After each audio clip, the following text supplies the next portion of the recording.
7 చుక్కలు ఒకటి వదిలిపెట్టి 5 3 1 పెట్టినని ఇది బ్రహ్మముడి ముగ్గు అంటారండి.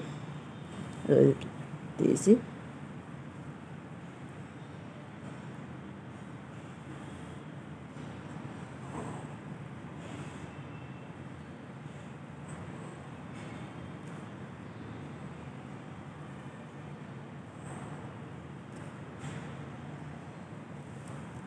బ్రహ్మముడి అంటారు. ఇది ఇప్పుడు చిన్నగా చూపించిన ఇంటి ముందర వేసుకోవడానికి, పెద్దగా కూడా వేసుకోవచ్చండి. ఇక్కడ సైడ్లకు 7 చుక్కలు పెట్టి దీంతో 7 చుక్కలు కలపాలి. మళ్ళీ ఇక్కడ దీంతో 7 చుక్కలు కలపాలి.